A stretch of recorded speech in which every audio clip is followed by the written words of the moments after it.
Kia ora koutou katoa, ko Kent Dustin Tokuingoa, ko Principal Consultant o Habilis.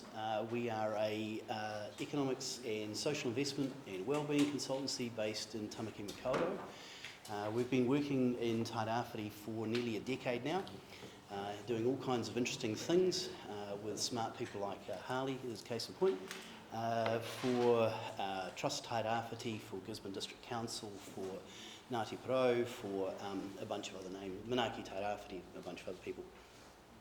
So I got the job of talking to you about the kind of the more concrete bits of the economy aspects of it. Now we're doing a piece of work for Gisborne District Council at the moment, which is to do a wellbeing valuation of forestry across the region. Okay, so it builds on a lot of the stuff that you will have heard from Jonathan, and it builds on a lot of the stuff you will have heard from Sean. So firstly, I'd like to criticise those people for stealing most of my presentation. That's life. And feel free to ask questions as we go along. I'm going to try and make it not too technical, but get into some of the more practical bits of how this kind of economic structure works at the moment. So here we go. Apparently I've got a lot of it. All right. So, so you get a copy of this. Essentially, what we're going to do is two bits, and you know, in probably not too much depth. Firstly, the ohanga itself. What's the makeup of our wider economy right now? So where does kind of forestry sit in that? Where does primary production sit in that? And then we're going to talk about, to some degree, the ohanga of land use change and how that can work a little bit differently. So let's go to a couple of principles first. And these are quite important principles, and I think that they have probably been discussed to a fair degree today, but these are the foundation stones on which the analysis sits. The first is, revolutionary this, the economy exists to serve the people and not the other way around. Okay? Pretty obvious, but if you listen to too many neoliberals, you'll think that we're just, you know, machinery in the cogs in the machine of the economic world. The second principle, which goes to the heart of this work, is that the economy is a wholly owned subsidiary of the environment. Without a healthy taiao, we do not have an economy. The economy does not exist in isolation. It is crucially dependent on the environment, and it is crucially linked to the people who inhabit it. Okay? Everyone happy thus far? Okay. All right. So let's look at the Tairāwhiti economy.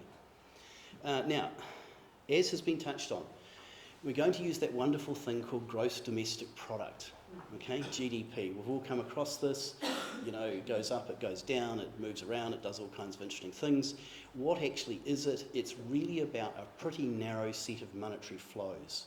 If you are an accountant accounting for the money that flows in and out of the economy in Aotearoa, you're pretty much dealing with GDP.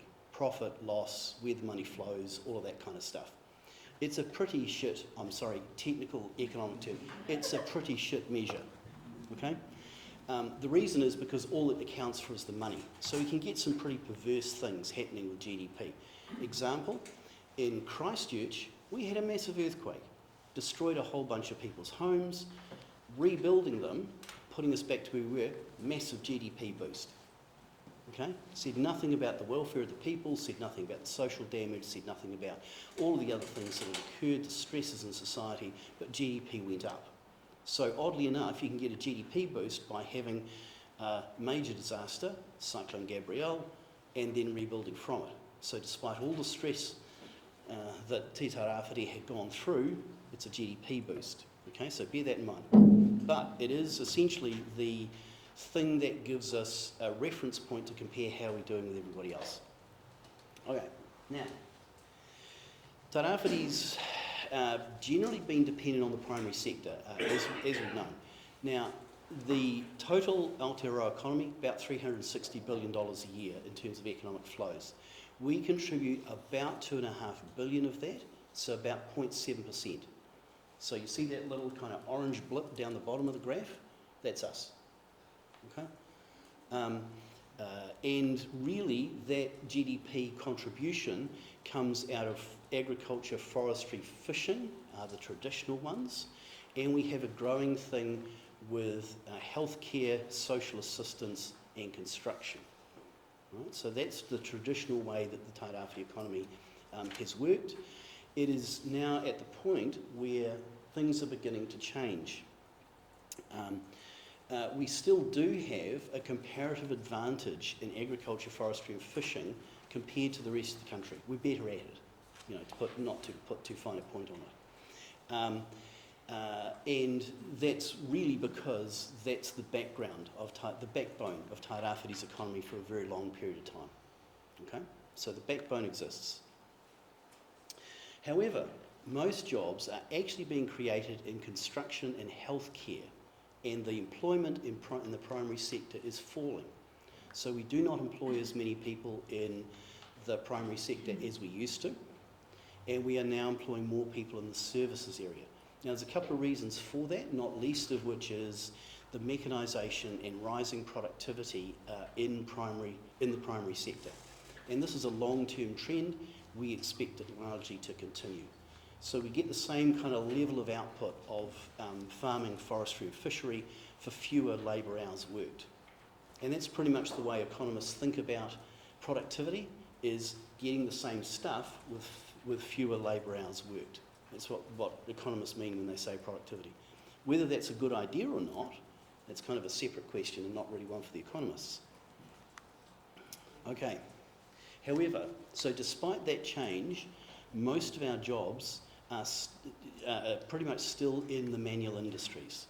So we have more labourers, machinery operators, drivers, all of those roles. And we have a greater section of managers. And the reason for that is obviously because of running all of those different operations. So our mix of labour, our mix of employment across Tairāwhiti is still relatively biased towards relatively low-paid roles compared to the rest of the country. It's not to say they're bad jobs or they're unhelpful jobs or anything similar, but they're relatively low-paid. Is that all making sense thus far? It's gripping stuff, right? Okay. The effect of that is that our incomes are lower than the rest of Aotearoa, which we kind of intuitively know. Basically, a mean household income in Tairāwhiti is about 10% lower than it is for the rest of the country, compared to the rest of the country. And if we start comparing outliers, our incomes compared to, say, central Auckland or central Wellington are dramatically lower. And that's because the things that we do are largely orientated around the manual work, and we don't add a lot of economic value, or not a lot of economic value is added to the primary production that we do. Okay? So It doesn't also rely on the population of that city or that area when you do your percentage? Yeah, all this is per capita, right? So essentially it's, we're, in gross terms, yeah, I mean, obviously we're 0.7% of GDP right down the bottom, right? But if we compare how whānau are doing, their household incomes across the country, we're in the lower half, put it that way. Okay? And the reason for that is largely because our primary sector has been extractive. That's to say, we grow things, we extract those out of Tairāwhiti, and the added value and the added productivity and the profit from those tends to go elsewhere. It doesn't stay in region. Okay. You might find that a lot of the primary sector have a lower rate of employment because they can't find people to do the bloody work. Yeah. It's a very good point, and it's a very interesting dynamic, right? Because, we've done a bunch of work for beef and lamb over the years, okay? And when you look at the returns that beef and lamb farmers are getting, pastoral farming is getting, it's a really, really tough business, okay? No one's making a lot of money out of this, and as a result, jobs can't afford to be high paying in some of these industries. And if they're not high paying, then a whole bunch of kids go elsewhere. Right? And that's just the normal ebb and flow of how employment works across the country. Other questions? Thoughts? With the advent of remote working, that's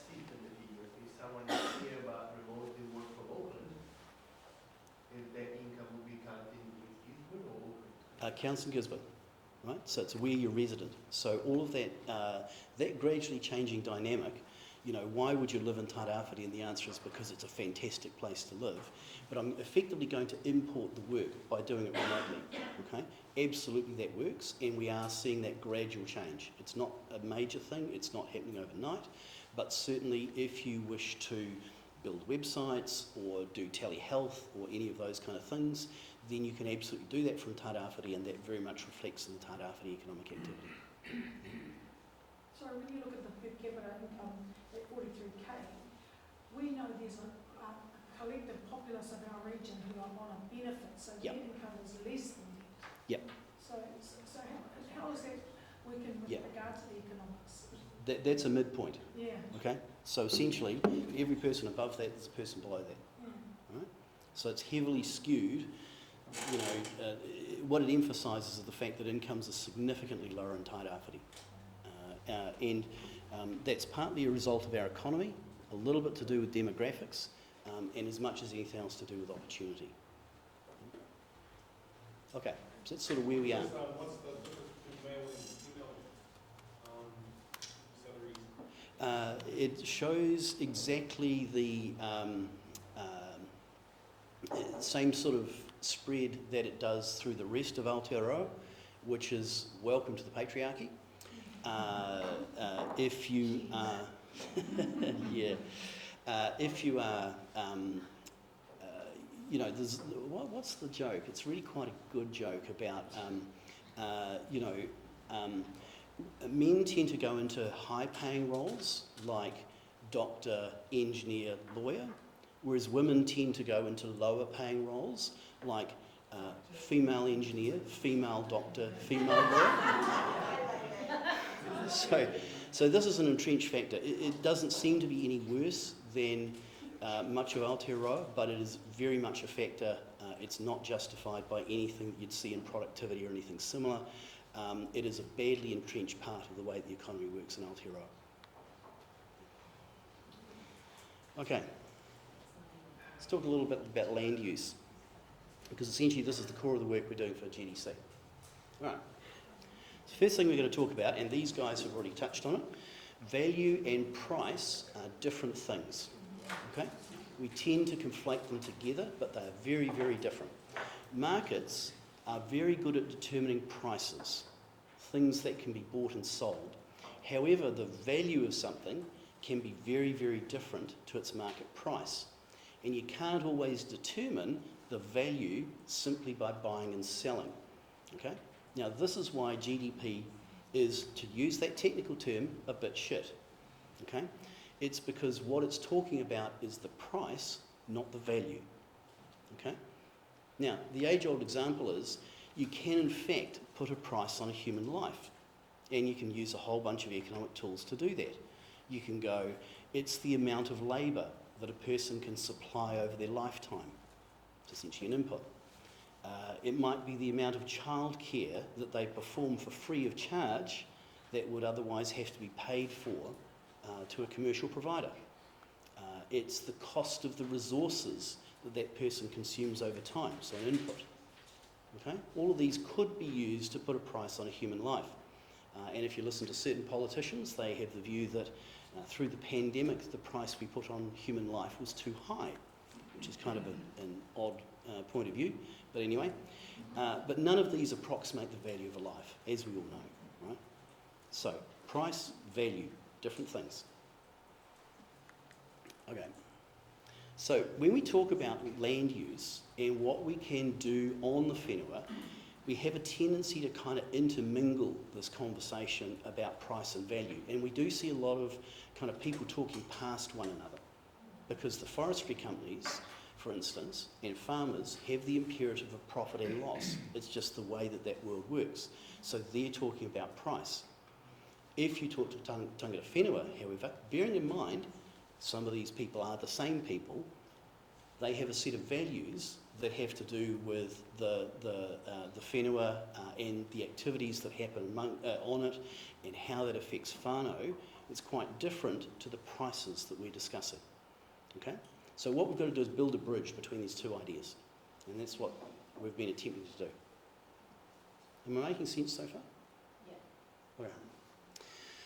So the gap between price and value in economic terms arises largely in a thing called externalities. Okay? And there's a pile of timber sitting on the beach, which we've put there. That's an example of an externality. It's where the benefit of something or other has accrued to one party, but they've externalised some or all of the costs to another party. Okay? Slash, exact example. Now, obviously, slash was created by forestry activity, although special conditions apply. We still get wood coming out of the Ngāhere. If you've been to the west coast of the South Island, you'll still see a lot of timber on the beaches. That's a natural process. Okay? So, if forestry goes away, does timber on the beach go away? Not if there's any form of forest at all. Right? But the scale of it and how it works is very much an externality of the forestry sector. Now, if the forestry sector gets away with not paying for the cost of that, that's an externality. What it's doing is it's taking the profit from the activity without paying all of its costs. Make sense? Totally makes sense. Sadly, it does, yes. Okay. Now, then we come to the issue of money. Sorry to take this, particularly discursive But just a roll through this. question. Yep. So what happens, like, they don't pay the cost, but then central government comes to help with the clean-up? What's that called? Saving? Well, it's called a bloody good idea. So the issue is, hold that thought, because it's a really good question, right, as to where costs and benefits fall, and that kind of goes to the heart of it. The thing to bear in mind, government is acting on behalf of all of us. Gisborne District Council is acting on behalf of all of us in the region. Okay? So when government or the Gisborne District Council come to the party to clean up the beaches, essentially what we're doing is we're incurring cost that properly belongs with the people who created the problem. Right? Sort of logically makes sense. And what that allows to happen is the profit from the activity to be artificially inflated because we're not paying its total cost. Right? So that's the effect. Now, there's a whole bunch of wrinkles in that, and we'll come to that, back to that in a sec. The thing we're talking about doing here is we are talking about the concept of money, okay? And this is sort of one of these invisible ideas in our economy. Money can be used to set prices and to talk about value, and that's what we're doing in this particular case. But we're not saying that everything has a price or that it can be bought and sold, and money has some limitations, right, which are not always apparent. Okay, so what is money? It's a medium of exchange. Okay, we can swap backwards and forwards. It's a measure of a price, so you can set a price on things. It's a standard of interchange, so we can buy and sell things from one another, and it's a store of value, because if I have money, I can do something with it. I can store that value over time. Okay, that's what we normally think of money as doing. But money has a whole bunch of hidden aspects, and Sean touched on some of these. Money is also a means of control. It's a standardisation of desire, because it says unless you can buy something or sell something, you're not entitled to it. It's a mechanism for accumulation and sometimes unjust accumulation.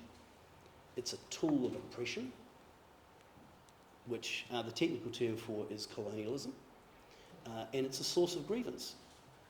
Right? So money is very much a two-edged sword. It's not neutral. Okay? So just bear that in the back of your mind as we talk about this. Okay. So now we get into the really, really exciting bits. This is the really compelling part of the whole deal. Okay. All right. So markets are really good at setting prices. Okay. They're really rubbish at dealing with externalities. Okay. So we've kind of got to look at this in a series of concentric layers. So the first thing we do is we talk about cost-benefit analysis. Okay. If we put in this amount of time, effort or money, what's the benefit that we get out of it? And where do those benefits fall? So that's really just about the money. We're accounting for it. Social return on investment analysis, or social investment as it is currently at the moment, looks at the wider pool of things that we should consider. Now, I'm just going to use an example here. It's not related to Tairāwhiti. You will have seen that school lunches have become, what's the technical economic term? A political football, I think is a really good description. Right? Now, the current government has decided to centralise all of school lunches in Hamilton, and school lunches are being priced at $3 a lunch, which is not much money. As a result, the providers in the regions who used to do this are putting staff off, okay, because they no longer have the contract. Now, the cost-benefit analysis goes, if all we care about is money, that's a good decision, because what it does is it says we got lunches for less money. And in many cases, that's where the conversation ends, okay? But intuitively know, if we look at it from a social aspect, we go, hang on a second, for every dollar we saved in school lunches, we then had to deal with the social aspects of people being unemployed, and we had to deal with people on benefits and all these other things that come about, okay? So that's social return on investment. A wellbeing analysis looks at the wider social and cultural implications of things like now we have higher unemployment in our community, and how does that affect people's mental health? Right? So these are the concentric tools. Okay, here it is. Oh, sorry. Here it is. Great dough. Cost-benefit analysis. Money in, money out. There's a subset of social return on investment, which is all about the social implications of what we're doing, and well-being is about the people, largely. Okay? I can tell you're excited. All right. Now, we're going to skip through a few of these, despite them being really exciting. Okay. No, we're just going to... We'll get back to these later. Yeah. Yeah, okay, so we're doing evaluation for the forestry sector, and the purpose of this is to inform the district plan and changes to the TRMP. You've met the TRMP? My phone incidentally keeps auto-correcting this to Trump, which I'm really quite concerned about, but anyway. The TRMP is the Tairāwhiti Resource Management Plan. Okay, it's the planning document that says, here's how we can do things across Tairāwhiti. Right. Now this is work underway, so we can't share the output yet because we don't have it, but we'll share some of the thinking. Right, so step one with this is to do the financial evaluation, the cost-benefit analysis. How and where does the money flow in and out of forestry across Tairāwhiti? We've pretty much got that nailed, that's largely done, okay? And all the numbers are pretty well known. We think that forestry accounts for about 6% of the Tairāwhiti economy. A whole chunk of the profit ends up overseas. Won't be news to anyone. Or shouldn't be. Okay. Social return on investment. This is the bit where we look at the financial value of the woody debris flows and the financial value of the topsoil loss, which are the two big externalities in the forestry sector, and to a degree for topsoil loss for the farming sector. Okay? So it says what are the financial costs of the damage and the financial costs of putting it all back together. Now, for topsoil, we're concerned about three things. What's the cost of replacing the topsoil as and when it erodes over and above what naturally happens? What's the effect of the falling productivity? Because that affects how well the forests and the farms grow. And what would be the cost of returning it from the awa and the moana back to where it belongs? So it's a way of valuing that topsoil loss, and we are talking about tens to hundreds of millions of tonnes a year. If you read the book you were given, what's the lovely chap's name? Yep, Aaron Smale, very, very smart guy. You'll see that he deals with the topsoil issue, the topsoil loss issues, very well in that book. Highly recommended reading.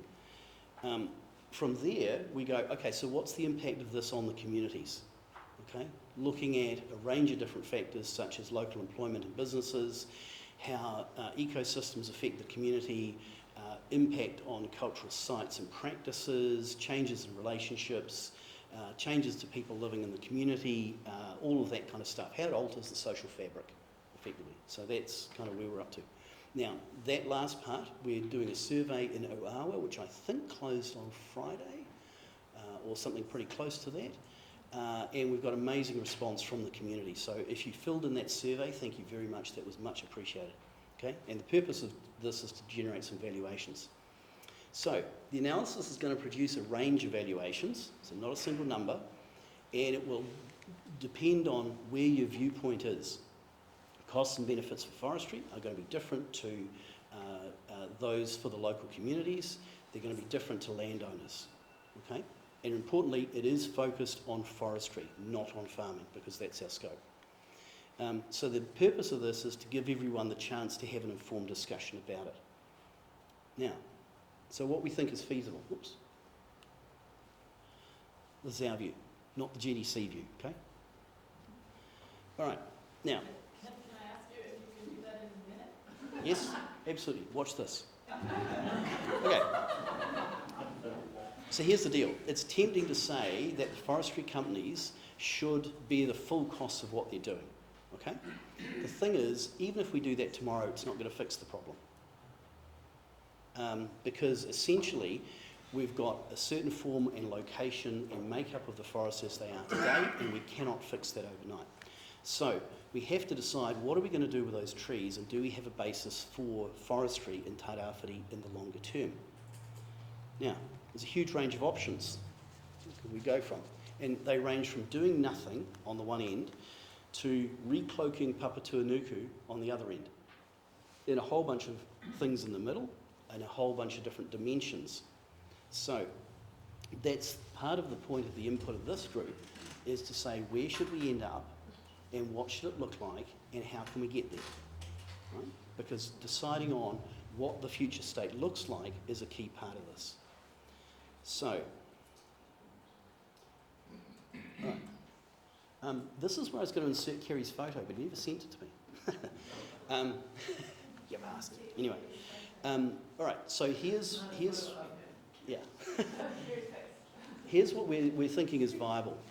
In the next 30 years, regeneration of native forest or equivalent on the erosion-prone areas of Tairāwhiti, what's known as the Land Overlay 3B land. Have you talked about Land Overlay 3B yet? Yeah. Gripping subject, eh? It's fantastic. No, it's really good because essentially it says let's recloak that land and we can probably cure 80 or 90% of our problem. Commercial forestry is then retained on the land for which it is suitable. Okay? So we're calling this recloaking vulnerable land. We get positive impacts off the back of it. Forestry does continue to be a viable industry. Special conditions apply. It may need to operate differently to the way it does today. The environmental damage on the 3B land, our most vulnerable land, is largely reduced, although not eliminated, and that means we end up with much less siltation and woody debris. Most of the negative and social and cultural aspects of forestry are mitigated. We end up with some good long-term businesses in doing the recloaking itself, and we begin to restore the mana of the tile. Okay, so these are the positives. There's downsides, because there's always downsides. So if we continue doing what we do on existing forestry land, I know I'm out of here. You'll be sitting in a panel. Yeah, there we go. This is a non-trivial process, and it's not going to cure all of our problems. How's that? There we go. And there's a whole bunch of stuff like pest control and rates and things still have to be worked out. And your slides will be also posted on our platform. Yep. There we go. Me too. I think there's more, because we thought of slides.